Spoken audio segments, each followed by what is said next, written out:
Hello नमस्कार बच्चों, आप सभी का मिशन लवसना के इस प्लेटफॉर्म पे स्वागत है। आज के इस सेशन में हम सभी 2016 की जो इंडियन इकोनॉमी के जो क्वेश्चंस हैं, जो एमसीक्यू हैं बेसिकली यूपीएससी सीएससी के, उसका आज डिस्कशन करने वाले हैं। आप सभी को मालूम है कि 2016 में अप्रॉक्स 15 क्वेश्चन इंडियन इकोनॉमी के सेक्शन से आई थी। आज के इस लेक्चर में हम लोग बाकी के बचे और 5 क्वेश्चन का डिस्कशन करेंगे और बाकी जो 10 क्वेश्चन है उसका डिस्कशन मैं ऑलरेडी कर चुका हूं। आप वीडियो में आप वीडियो लिस्ट में जाकर देख सकते हैं मिशन लवसना के चैनल पे। एक चीज़ और आप सभी को बताना चाहता हूं कि अगर आप सभी इसका पीडीएफ चाहते हैं तो आप सभी नीचे दिए गए डिस्क्रिप्शन बॉक्स में जो टेलीग्राम लिंक है उस पर क्लिक करके आप ज्वाइन कर ले, वहां पर आपको मिल जाएगा। चलिए शुरू करते हैं। आप 11 नंबर का क्वेश्चन देख रहे होंगे। इसमें क्या लिखा है? With reference to financial stability and development council consider the following statements, है ना। तो यहां पर एफएसडीसी से रिलेटेड कुछ स्टेटमेंट्स दी गई हैं, उसको ध्यान से देखना है। पहला स्टेटमेंट है it is an organ of NITI Aayog. दूसरा स्टेटमेंट है हमारा it is headed by the union finance minister.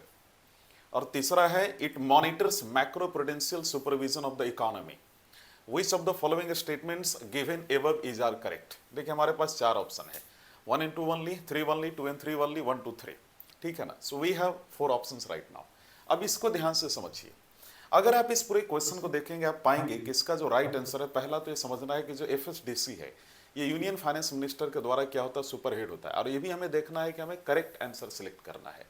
Now FSDC is basically headed by the union finance minister, ये हमें समझना है। दूसरा, इसमें आप ये देखिए कि जो एफएसडीसी का काम होता है वो ये होता है कि मैक्रो प्रूडेंशियल सुपरविजन को जो है मॉनिटर करना, यानी मैक्रो प्रूडेंशियल निगरानी करना। तो हमारा 2 and 3 स्टेटमेंट अगर सही है ना, तो हमारा इसका मतलब जो है ऑप्शन सी जो है इसका करेक्ट आंसर होगा। फर्स्ट स्टेटमेंट रॉन्ग है ना। अब समझते हैं ये कैसे, इस चीज को ध्यान से समझिएगा। पहले तो ये समझिए एफएसडीसी है क्या। देखिए एफएसडीसी बेसिकली एक हाई लेवल कोऑर्डिनेशन बॉडी है जो financial stability, financial sector development और इंटर रेगुलेटरी कोऑर्डिनेशन इंश्योर करता है। And basically it is not a constitutional body and not a statutory body. ये सिर्फ एक एग्जीक्यूटिव बॉडी, याद रखिएगा 2010 में इसको एस्टैब्लिश किया गया था। ठीक है। अब हम सभी क्या करेंगे कि हर एक स्टेटमेंट को बेसिकली यहाँ पे डिकोड करने का प्रयास करेंगे, जो कि एग्जाम के लिए बहुत जरूरी है। अगर आप स्टेटमेंट 1 को देखेंगे तो क्या कहा गया? कहा गया कि it is an organ of the NITI Aayog, है ना। मैं आपको एक चीज बता दूं कि ये पूरी तरीके से इनकरेक्ट है और एफएसडीसी का नीति आयोग से कोई डायरेक्ट लिंक नहीं है। ये इंडिपेंडेंट कोऑर्डिनेशन काउंसिल है एफएसडीसी। इसमें आरबीआई, सेबी जो security exchange board of India है, आईआरडीएआई यानी insurance regulatory development authority of India, PFRDA जैसे रेगुलेटर्स बेसिकली शामिल होते हैं। तो इस प्रकार हमारा स्टेटमेंट 1 गलत है। अब स्टेटमेंट 2 की बात करें तो basically yes it is headed by the union finance minister. Members में अगर आप बात करेंगे एफएसडीसी के जो मेंबर होते हैं, एफएसडीसी का पहले समझिए चेयरपर्सन होता है यूनियन फाइनेंस मिनिस्टर, है ना। एफएसडीसी के अदर मेंबर्स में जो बेसिकली शामिल होता है, जैसे आरबीआई गवर्नर हो गया, सेबी, आईआरडीएआई, पीएफआरडीए के हेड्स होते हैं इसमें शामिल, finance secretary, economic affairs secretary, ये सारे लोग इसमें शामिल होते हैं। So statement 2 is basically correct. Now statement 3 को अगर आप देखोगे आप पाओगे कि basically it monitors macro prudential supervision of the economy, ये जो लिखा हुआ है it is right, you have to understand. Macro prudential supervision का मतलब होता है पूरी फाइनेंशियल सिस्टम की स्टेबिलिटी को मॉनिटर करना। एफएसडीसी का मेन काम सिस्टम रिस्क मॉनिटर करना है, फाइनेंशियल रिस्क को प्रिवेंट करना है, रेगुलेटर्स के बीच कोऑर्डिनेशन मेंटेन करना है। इतना याद रखना एग्जाम के लिए बहुत जरूरी है, पॉइंट बता रहा हूं, है ना। तो इस प्रकार आपका जो है राइट आंसर जो हुआ ऑप्शन सी हुआ, 2 and 3 हुआ। ठीक है ना, इतना याद रखेंगे। देखिए एफएसडीसी इज इक्वल टू, आप अगर आप इसको देखें तो फाइनेंस मिनिस्टर का काउंसिल जो पूरे फाइनेंशियल सिस्टम की स्टेबिलिटी देखता है, नीति आयोग का हिस्सा नहीं है। यही एक लाइन में समझिएगा। चलिए अगले क्वेश्चन पे आइए। अगला क्वेश्चन आपके स्क्रीन पे दिख रहा होगा, विच of the following best describes the term, है ना, द टर्म इंपोर्ट कवर। इतना याद रखेंगे तो अगला जो हमारा क्वेश्चन है ना, इंपोर्ट कवर। ठीक है, sometimes seen in the news. Option A कहता है it is the ratio of value of imports to the gross domestic product of a country. दूसरा it is the total value of imports of a country in a year. तीसरा है it is the ratio between the value of exports and that of imports between 2 countries. और इसके बाद चौथा हमारा it is the number of months of the imports that could be paid for by countries' international reserves. It's very important. Again, I am telling you. Now, when you will try to understand and try to solve this particular question, you will get कि ये जो आपका question यहाँ पर दिख रहा है ना, इससे इसका अगर राइट आंसर आप देखेंगे तो इंपोर्ट कवर से रिलेटेड जो काफी न्यूज आती रहती है वो ऑप्शन डी होगा, है ना। तो इंपोर्ट जो कवर है बेसिकली यहाँ पर सबसे अच्छा जो आप कह सकते हैं डिसाइड करता है, डिफाइन करता है, यह उन महीनों की संख्या जिनके आयात का भुगतान किसी देश के अंतर्राष्ट्रीय भंडार से किया जा सकता है। सो क्वेश्चन नंबर 12 का जो राइट आंसर है डी है। लेकिन सवाल ये खड़ा होता है सर कैसे, ध्यान से समझिएगा। पहले तो समझिए इंपोर्ट कवर है क्या बेसिकली, इसके बाद हम लोग आगे बढ़ेंगे। देखिए इंपोर्ट कवर का मतलब होता है देश के पास इतने फॉरेन एक्सचेंज रिजर्व हैं कि वो जो है कितने महीने तक, है ना, है कि वो कितने महीने तक इंपोर्ट्स पे कर सकता है। यानी हमारे देश के पास कितना ऐसा फॉरेन एक्सचेंज रिजर्व है, कितना फॉरेन एक्सचेंज रिजर्व है जो कि हमारे देश की इंपोर्ट को हैंडल कर सकता है, इंपोर्ट में जो पेमेंट हम करने वाले उसको हैंडल कर सकता है। That is basically import cover. ये टर्म बैलेंस ऑफ पेमेंट में इसका काफी बड़ा जिक्र होता है, बैलेंस ऑफ पेमेंट से रिलेटेड है और forex reserve plus external ability से रिलेटेड है, इतना याद रखिएगा। तो इंपोर्ट कवर मैंने बता दिया। अब हम हर एक स्टेटमेंट को क्या करेंगे, इसको हम लोग डील करेंगे, हर एक स्टेटमेंट को हम लोग क्या करेंगे, एक्सप्लेन करने का प्रयास करेंगे। पहले तो एक चीज समझ जाइए, है ना। तो ये चीज आपने देखा, लेकिन मान लीजिए इंपोर्ट कवर को अगर एक लाइन में आपको बताना हो तो international reserve plus monthly import bill, इतना समझ जाना, इसका सिंपल डेफिनेशन है। इंटरनेशनल रिजर्व प्लस माफ कीजिए प्लस में कह रहा हूं, इंटरनेशनल रिजर्व्स में डिवाइड कर दो मंथली इंपोर्ट बिल को, प्लस मत करना, sorry for that, international reserves divide monthly import bill, इतना याद रखिएगा। ऑप्शन वाइज एनालिसिस करते हैं। देखिए जो पहला ऑप्शन आपको दिख रहा है जिसमें कहा गया it is the ratio of value of imports to the gross domestic product of a country, I will tell you this is incorrect. ये ट्रेड ओपननेस इंडिकेटर हो सकता है, इंपोर्ट कवर को इससे कोई डायरेक्ट संबंध नहीं है इससे। दूसरा ऑप्शन जो है हमारा, it is the total value of imports of a country in a year, ध्यान से समझिए, ये सिर्फ एनुअल इंपोर्ट वैल्यू बताता है, इंपोर्ट कवर रिजर्व्स के कंटेक्स्ट में होता है, ना कि सिर्फ इंपोर्ट्स के कंटेक्स्ट में। तो ये भी हमारा गलत हो गया। अगर आप सी स्टेटमेंट को देखें, ये कह रहा है कि it is a ratio between the value of exports and that of imports between two countries, है ना। अब अगर इसको ध्यान से देखने का प्रयास करेंगे तो आप पाएंगे कि यस, जो हमारा सी है it is a ratio between, आप सी को ध्यान से देखोगे आप पाओगे कि अभी एक अपने आप में पूरी तरीके से गलत स्टेटमेंट है। क्यों? क्योंकि ये जो है ना, ये ट्रेड बैलेंस जो है, ट्रेड बैलेंस और ट्रेड रेशियो का कंसेप्ट है। इंपोर्ट कवर का फोकस एक्सपोर्ट्स पे नहीं बल्कि रिजर्व्स पे होता है। ऑप्शन डी हमारा कहता है कि it is the number of months of the imports that could be paid for by a countries international reserves. याद रखिएगा ये स्टेटमेंट करेक्ट है, as I have already told you. Import cover exactly यही बताता है फॉरेक्स रिजर्व कितने महीने का इंपोर्ट्स कवर कर सकता है, इस पे डिस्कशन होता है। तो ज्यादा इंपोर्ट्स अगर होगा तो जाहिर सी बात है बेटर एक्सटर्नल स्टेबिलिटी होगी, ज्यादा क्राइसिस रिजिलियंस होगा, इतना हमें मालूम चल गया। अगले क्वेश्चन पे आइए। क्वेश्चन नंबर 13 आपको दिख रहा होगा, it's very important. Question number 13 में कहता है ना, ध्यान से सुनेंगे कि in the context of which of the following do you sometimes find the terms amber box, blue box and green box in the news. बहुत इंटरेस्टिंग क्वेश्चन है, पहले समझिए। ये हम लोग WTO अफेयर्स के मामले में देखते हैं, SAARC, UNFCCC, India UE negotiation on FTA, इसके मामले में नहीं। हम लोग कई बार अपनी इकोनॉमी में पढ़ा होगा, बहुत इजी क्वेश्चन है ये। यूपीएससी का इससे ज्यादा इजी क्वेश्चन और क्या ही हो सकता है, समझ रहे मेरी बात को? यूपीएससी से ज्यादा इजी क्वेश्चन और क्या ही पूछ सकती है। और ध्यान से समझिएगा यहां पर जो आप लोगों को बताने का प्रयास कर रहा हूं कि ये जो एम्बर बॉक्स है, ब्लू बॉक्स और ग्रीन बॉक्स है, ये बॉक्सेस बेसिकली WTO के एग्रीमेंट ऑन एग्रीकल्चर से जुड़ी हुई है। इनका यूज एग्रीकल्चर सब्सिडीज को क्लासिफाई करने के लिए होता है, mainly developed versus developing countries dispute में न्यूज में रहता है। और अगर इसको सिंपल रूल से याद करना चाहें तो आप इतना समझिए, agriculture plus subsidy plus boxes is equal to WTO। और प्यारे बच्चों, जो ये एम्बर बॉक्स जिसको हम कहते हैं बेसिकली, है ना, एम्बर बॉक्स, ये बेसिकली ट्रेड डिस्टॉर्टिंग सब्सिडी है।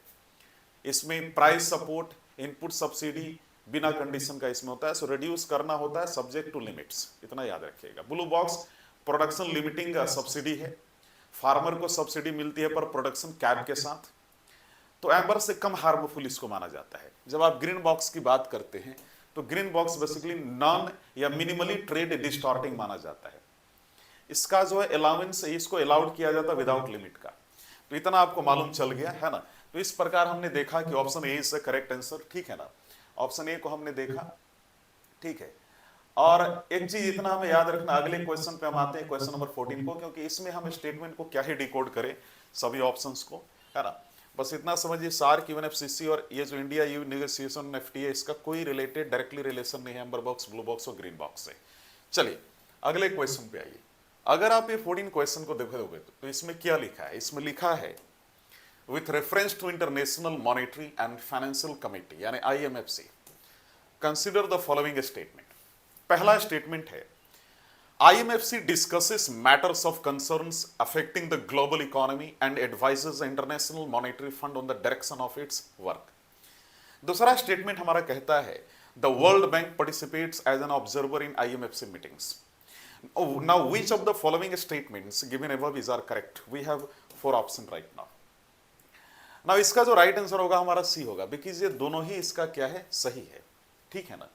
सो बेसिकली ये समझो, ये आईएमएफसी है क्या। आईएमएफसी एक हाई लेवल एडवाइजरी बॉडी है आईएमएफ के, इंटरनेशनल मॉनेटरी फंड की, और ये आईएमएफ के पॉलिसी डायरेक्शन पर एडवाइस देता है। And you will amaze that कि ग्लोबल जो मॉनेटरी पॉलिसी है, global monetary and financial stability से जुड़े इश्यूज ये डिस्कस करता है। सो आईएमएफसी बेसिकली एडवाइजरी है, ना कि एडवाइजरी बॉडी है, नॉट डिसीजन मेकिंग बॉडी है, इतना याद रखिएगा। So basically IMFC is basically advisory body of IMF. Are you getting the point? It's a high level advisory body of IMF. Now we have to understand कि जो हमारा statement 1 है ये क्या कहता है। ध्यान से देखिएगा, स्टेटमेंट 1 को मैं डिकोड कर रहा हूं। जो स्टेटमेंट 1 है हमारा, स्टेटमेंट 1 में एक बड़ी अच्छी बात की गई। इसमें कहा गया, और मैंने बोला भी कि दोनों ही सही है। सो IMFC advises IMF on global economic issue. Is it correct or not? Yes, it is correct. Because IMFC का जो मेन रोल होता है ना बच्चों, वो होता है ग्लोबल इकोनॉमी और फाइनेंशियल डेवलपमेंट पर चर्चा करना, आईएमएफ के वर्क प्रोग्राम और पॉलिसी पर गाइडेंस देना। सो आईएमएफ के गवर्नर्स को रिकमेंडेशन देता है, इतना याद रखिएगा। तो इस प्रकार स्टेटमेंट 1 तो ऐसे भी सही है। अब स्टेटमेंट 2 अगर आप देखें तो इसमें क्या बोल रहा है कि the world Bank participates an observer in IMFC meetings. भाई आईएमएफसी मीटिंग्स में वर्ल्ड बैंक ग्रुप होती है, डब्ल्यूटीओ होती है, बीआईएस जैसे इंस्टीट्यूशंस ऑब्जर्वर के रूप में पार्टिसिपेट करते हैं, इतना याद रखिएगा। नाउ चलिए आगे बढ़िए। अगला जो आपको क्वेश्चन दिख रहा होगा, क्वेश्चन नंबर 15, ध्यान से देखेंगे। नाउ क्वेश्चन नंबर 15 हमारा क्या है, इसमें कहता है कि India's ranking in ease of doing business index is sometimes seen in the which of the following has declare that ranking, है ना। तो ये हमारा स्टेटमेंट है कि इस ease of doing business index में भारत की रैंकिंग कभी कभी देखी जाती है। निम्नलिखित में से किसने उस रैंकिंग की घोषणा की है।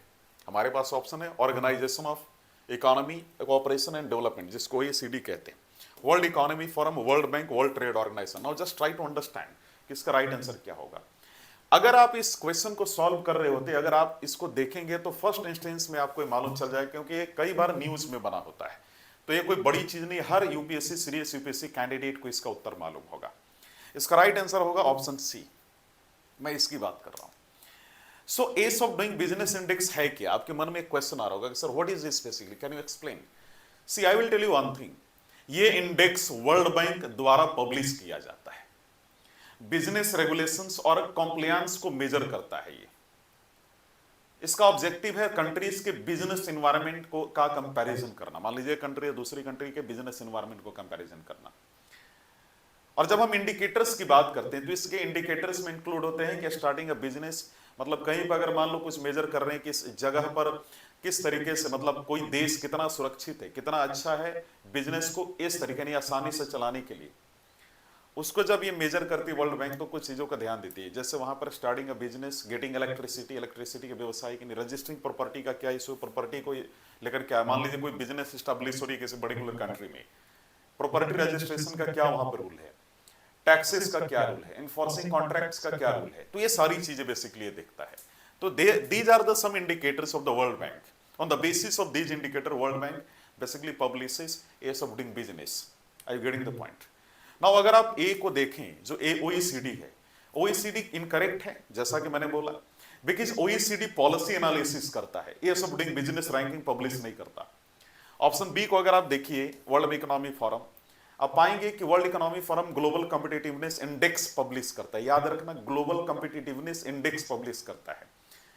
एज ऑफ डूइंग बिजनेस इसका इंडेक्स नहीं है। ऑप्शन सी तो आपको मालूम ही है, ease of doing business index world bank का फ्लैगशिप रिपोर्ट था, इंडिया की रैंकिंग यहीं से आती है। और अगर जब हम बात करते हैं डब्ल्यूटीओ के विश्व व्यापार संगठन की, यू विल अमेज दैट कि जो विश्व व्यापार संगठन की जब मैं बात कर रहा हूं तो डब्ल्यूटीओ ट्रेड रूल्स और डिस्प्यूट डील करता है basically. I am getting the point. Business environment ranking से इसका कोई लेना देना नहीं है। इस क्वेश्चन को देखने के बाद आपको एक चीज तो क्लियर हो रहा होगा कि अगर मैं प्रीलिम्स स्मार्ट ट्रिक्स के बारे में बात करूं कि business plus regulation plus ranking is equal to world bank. So world economy forum is equal to competitiveness, है ना? आप समझ रहे मेरी बात को। डब्ल्यूटीओ ट्रेड रूल से बात करता है, ट्रेड रूल से रिलेटेड उसका वर्क है। ओईसीडी का पॉलिसी क्लब से रिलेटेड उसका वर्क है। सो वन लाइन अगर मेमोरी आपको याद करना है तो इतना याद रखिए, ease of doing business is equal to world bank का index. I am getting the point. So इस प्रकार हमने 2016 की जितने भी क्वेश्चन से इकोनॉमी के उसको डिस्कस किया। अगला जो हमारा लेक्चर होगा उसमें हम सभी 2017 के इंडियन इकोनॉमी के क्वेश्चन को डील करेंगे, डिस्कस करेंगे। काफी कुछ सीखने को मिलेगा। धन्यवाद प्यारे बच्चों। अगर ये वीडियो पसंद आया तो इसको लाइक कीजिए, सब्सक्राइब कीजिए और इसको शेयर कीजिए और कमेंट कीजिए। धन्यवाद।